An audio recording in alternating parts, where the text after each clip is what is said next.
వికారాబాద్ నియోజకవర్గం కేశపల్లి చెరువులోని ఎర్రమట్టి దళాలు ఇష్టానుసారంగా చెరువులో మట్టిని తరలిస్తున్నారని పలు గ్రామాల రైతులు ఆరోపిస్తున్నారు. కానీ ఏ ఒక్క సంబంధిత అధికారి కూడా పర్యవేక్షించడంలో జాప్యం జరుగుతుందని ఆవేదన వ్యక్తం చేస్తున్నారు. రైతులు పంట పొలాలకు కొట్టవలసిన చెరువులోని మట్టిని హైదరాబాద్ పరిసర ప్రాంతాలకు తరలిస్తున్నా సంబంధిత అధికారులు నిర్లక్ష్యంగా ఉండటం సరికాదని మండిపడుతున్నారు.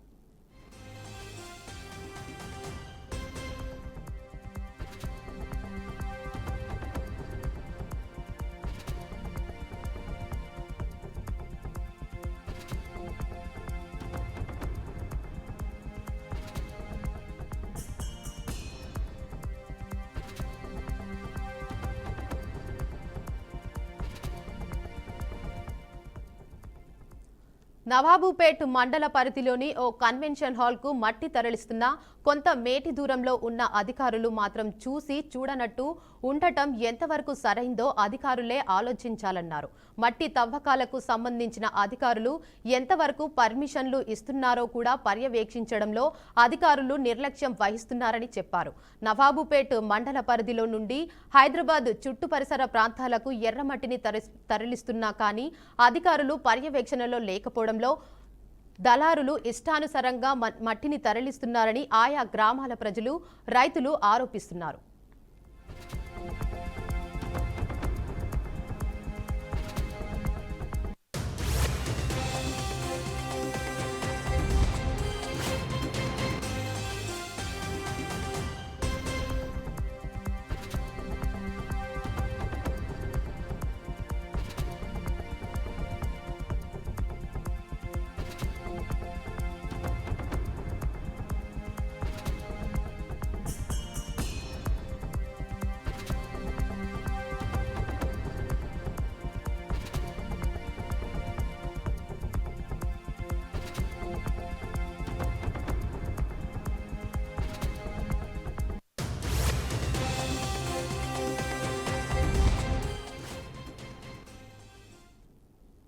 ఆంధ్రప్రదేశ్ ముఖ్యమంత్రి నారా చంద్రబాబు నాయుడు మరోసారి ఢిల్లీ పర్యటనకు వెళ్లనున్నారు.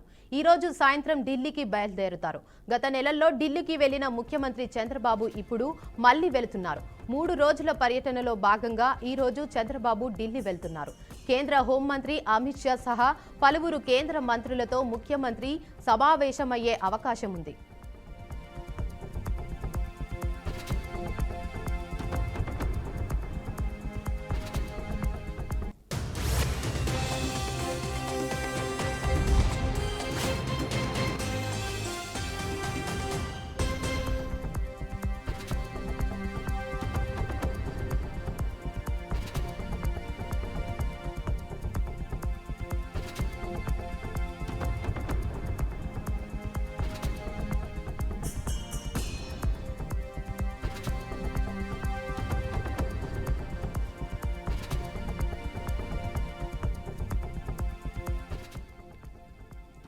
రాష్ట్రానికి పెట్టుబడులు ఆకర్షించేందుకు పలువురు పారిశ్రామికవేత్తలతో సమావేశం కానున్నట్లు సమాచారం. ఇక ఈ నెల 24న నీతి ఆయోగ్ పాలక మండలి సమావేశంలో కూడా ముఖ్యమంత్రి చంద్రబాబు పాల్గొంటారు. ఈ సమావేశంలో రాష్ట్రానికి సంబంధించి వివిధ అంశాలను ముఖ్యమంత్రి ప్రస్తావించే అవకాశం ఉంది. నీతి ఆయోగ్ సమావేశం అనంతరం ముఖ్యమంత్రి చంద్రబాబు ఢిల్లీ నుంచి తన నియోజకవర్గం కుప్పం పర్యటనకు వెళ్లనున్నారు.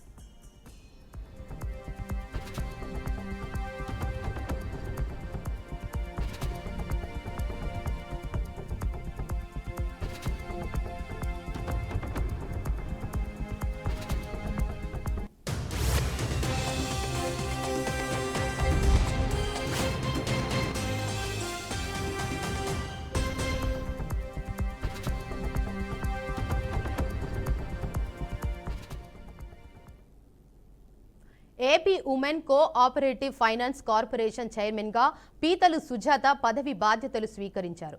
గుంటూరులోని మహిళా ప్రాంగణంలో వేద మంత్రోచ్చారణల మధ్య ఆమె బాధ్యతలను అధికృతంగా చేపట్టారు. తనకు ఈ పదవిని కట్టబెట్టిన ముఖ్యమంత్రి చంద్రబాబు, డిప్యూటీ సీఎం పవన్ కళ్యాణ్కు హృదయపూర్వక ధన్యవాదాలు తెలిపారు. కార్పొరేషన్ ద్వారా నిస్సహాయక పరిస్థితిలో ఉన్న మహిళలకు ఆశ్రయం కల్పిస్తానని చెప్పారు. స్కిల్ డెవలప్మెంట్ ద్వారా నైపుణ్యాలను అభివృద్ధి చేసి మహిళలు స్వయం ఉపాధిని సాధించుకునేలా చేయడమే కార్పొరేషన్ ప్రధాన లక్ష్యమని అన్నారు. వచ్చిన తర్వాత కూటమి ప్రభుత్వం ఏర్పడిన తర్వాత ఎన్నో ప్రజా సమస్యల పరిష్కారానికి ముందుకు వెళ్తున్నాం. అందులో ముఖ్యంగా ఉమెన్స్కి సంబంధించిన సమస్యల్ని చిత్తశుద్ధితో పరిష్కరించడానికి గౌరవ ముఖ్యమంత్రి వర్యులు చంద్రబాబు నాయుడు గారు ఒక మంచి ప్రణాళిక ముందుకు వెళ్తున్న విషయాన్ని కూడా తెలియజేస్తున్నానండి. ఇప్పుడు నేను ఛార్జ్ తీసుకున్నటువంటి శాఖ ఉమెన్ ఫైనాన్స్ కార్పొరేషన్. ఇప్పుడే మనం ఈ ప్రాంగణాలన్నీ కూడా మనకి నిస్సహాయ స్థితిలో ఉన్నటువంటి మహిళలకి ఆశ్రయం కల్పించి వాళ్ళకి అన్ని విధాల ఆదరణ ఇవ్వడంతో పాటుగా వాళ్ళని మంచి ఎంటర్‌ప్రెన్యూర్స్గా తయారు చేయడానికి కూడా స్కిల్ డెవలప్మెంట్ ద్వారా వాళ్ళకి అన్ని నైపుణ్యత కల్పించి ప్రభుత్వం ద్వారా వాళ్ళ కాళ్ళ మీద వాళ్ళు నిలబడేలాగా ఈ ఫైనాన్స్ కార్పొరేషన్ ద్వారా ఎన్నో కార్యక్రమాలు చేపట్టడం జరుగుతుంది. 2014-19లో ఉన్నప్పుడు కూడా చాలా మంచి కార్యక్రమాలు ఈ డిపార్ట్మెంట్ ద్వారా, ఉమెన్ అండ్ చైల్డ్ డిపార్ట్మెంట్ ద్వారా, ఈ ఫైనాన్స్ కార్పొరేషన్ ద్వారా కూడా ఎన్నో కార్యక్రమాలు ఆనాడు చంద్రబాబు నాయుడు గారి యొక్క సారథ్యంలో చేపట్టడం జరిగింది. మళ్ళీ రాజస్థాన్లో ప్రధాని మోదీ పర్యటిస్తున్నారు. లైవ్ ద్వారా చూద్దాం. स्टेशन भी इस कुल 103 स्टेशन में राजस्थान के 8 स्टेशन भी शामिल है। तो न केवल देश को बड़ी सौगात है, अपितु राजस्थान की धरती पे राजस्थान के विकास के लिए, राजस्थान की अमृतकाल में और विकास देने के लिए लगातार प्रधानमंत्री द्वारा प्रयास किए जा रहे हैं, केंद्र द्वारा प्रयास किए जा रहे हैं, उसमें एक बड़ा कदम है। जी, इसके साथ ही लक्ष्य अगर हम देखें तो विकसित भारत का जो लक्ष्य रखा गया साल 2047 तक, उस विकसित भारत के लक्ष्य को पाने के लिए सिर्फ रेलवे स्टेशन नहीं, सिर्फ गांव नहीं, बल्कि देश का एक एक कोने का विकसित होना बेहद जरूरी है। और इसी दिशा में प्रधानमंत्री नरेंद्र मोदी लगातार काम भी करते हुए नजर आते हैं। हर तरफ विकसित किया जा रहा है, हर चीज को विकसित किया जा रहा है ताकि 2047 का जो लक्ष्य रखा गया है उसे पूरा किया जा सके। लक्ष्य कृतिका बिल्कुल सही कहा आपने। 2047 का जो लक्ष्य है, उस लक्ष्य को लेकर लगातार जो केंद्र सरकार है, लगातार प्रधानमंत्री हैं, वो उसको लेकर तत्पर नजर आते हैं। मैं बताना चाहूंगा, जब कल रेल मंत्री अश्विनी वैष्णव द्वारा जब ब्रीफिंग की गई, तो उन्होंने एक अहम बात की कि जो अगले महीने हैं, मतलब आगामी जो माह है, उसके उनमें लगातार जो रेल है, रेल सेवा है, भारतीय रेल है, उसको और सुदृढ़ किया जाएगा। वहीं साथ ही साथ में जो आगामी महीने हैं, यानी जो 8 महीनों में 100 और स्टेशन तैयार किए जाएंगे, पुनर्विकसित किए जाएंगे। वहीं 2027 तक 500 स्टेशन को विकसित और पुनर्विकसित करने का जो प्रयास है भारतीय रेल कर रही है। यहाँ पे एक अहम बात समझने की किसी का यही है कि इस प्रकार की जो कनेक्टिविटी है, चाहे वो ट्रांसपोर्ट कनेक्टिविटी हो, चाहे रेल कनेक्टिविटी हो, कनेक्टिविटी को सुदृढ़ करना बाकी व्यवस्थाओं के लिए बड़ा अहम है। चाहे हम डिफेंस यानी रक्षा की बात करें, या फिर हम जो हमारा डेवलपमेंट है, विकास है, ओवरऑल डेवलपमेंट है, इसकी बात करें, इन सभी में जो ट्रांसपोर्ट है, जो कनेक्टिविटी है, वो अहम भूमिका निभाती है। चाहे वो इंफ्रास्ट्रक्चर की बात हो, सड़क संरचना की बात हो, उसमें भी जो कनेक्टिविटी है उसका अहम रोल है। कनेक्टिविटी के इस लक्ष्य के मद्देनजर ही, क्योंकि विकसित भारत में कनेक्टिविटी को भी विकसित किया जाए, इसी के मद्देनजर ही जो अमृत भारत स्टेशन है उसका ये लक्ष्य रखा गया है। वहीं बात करूं अगर जो राजस्थान है, राजस्थान में 25 अलग अलग परियोजनाओं का भी प्रधानमंत्री सौगात देंगे, क्योंकि यहाँ पे बहुत सारी समस्याएं जो वर्षों से चल रही थी, केंद्र सरकार की लगातार प्रयास के बारे में बाद उन जो समस्याएं हैं उनका न केवल निराकरण हुआ है, बल्कि एक विकास भी देखने को मिला है इन सीमावर्ती जिलों में।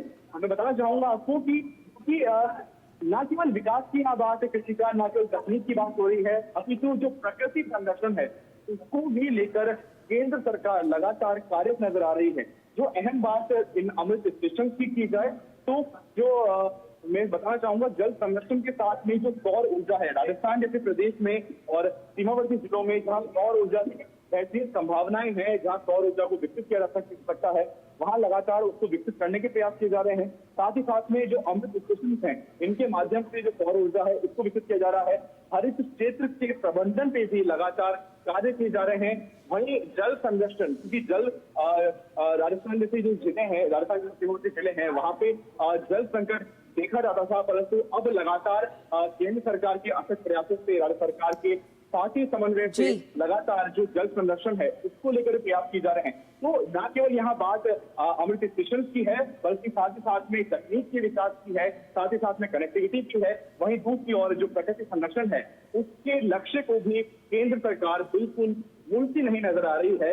उसको लेकर भी, प्रकृति संरक्षण को लेकर भी केंद्र सरकार संकल्प दिख रही है। बिल्कुल जी लक्ष्य, बिल्कुल कनेक्टिविटी बहुत ज़रूरी है, क्योंकि किसी भी जगह या क्षेत्र, शहर, राज्य को विकसित करने के लिए सबसे ज़्यादा और सबसे पहला कदम होता है कनेक्टिविटी कि आखिर कैसे आमजन उस जगह पर पहुंचेगा। क्योंकि जब कनेक्टिविटी मजबूत होगी, कनेक्टिविटी अच्छी होगी, चाहे सड़क के माध्यम से या रेल के माध्यम से, तो उसके बाद బాపట్ల జిల్లా చీరాలలో పండ్ల మార్కెట్లో ఫుడ్ సేఫ్టీ అధికారులు ఆకస్మిక తనిఖీలు నిర్వహించారు.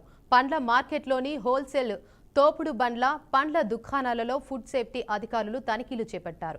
ఈ తనిఖీలలో యాపిల్స్, అరటి, మామిడికాయల నుండి శాంపిల్స్ సేకరించారు. పండ్లు మాగబెట్టేందుకు, తాజాగా ఉండేందుకు ప్రజలకు హాని కలిగించే కార్బైడ్, ఎథిలిక్ వ్యాక్స్ వంటి రసాయనాలు, కెమికల్స్ వాడుతున్నారన్న సమాచారంతో తనిఖీలు నిర్వహించామని ఫుడ్ సేఫ్టీ అధికారులు ప్రణీత్ తెలిపారు. పండ్లపై సేకరించిన శాంపిల్స్ ను ల్యాబ్ పంపామన్నారు. వచ్చిన ఫలితాలు ఆధారంగా పండ్ల దుకాణాల యజమానులపై చర్యలు తీసుకుంటామని వెల్లడించారు.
మేడ్చల్, మల్కాజిగిరి జిల్లాలోని పిర్జాదిగూడలో అక్రమ నిర్మాణాలను హైడ్రా అధికారులు కూల్చివేశారు. పోలీసుల బందోబస్తు మధ్య కూల్చివేతలు ప్రారంభమయ్యాయి. పిర్జాదిగూడ, బోడుపల్ మున్సిపల్ కార్పొరేషన్ల పరిధిలో హైడ్రా అధికారులు ప్రత్యేక దృష్టి సారించారు. ప్రభుత్వ భూములు, రహదారులపై అక్రమంగా నిర్మాణాలు చేపట్టారని అనేక ఫిర్యాదులు హైడ్రా కమిషనర్ రంగనాథ్కు ఇటీవల చేరాయి. స్పందించిన కమిషనర్ స్వయంగా సంబంధిత ప్రాంతాలను సందర్శించి పరిశీలించారు. ఆయన ఆదేశాలతో పర్వతాపూర్లో సర్వే నంబర్లు 1, 10, 11లో ఉన్న అక్రమ నిర్మాణాలపై కూల్చివేత చర్యలు చేపట్టారు.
ఇంటి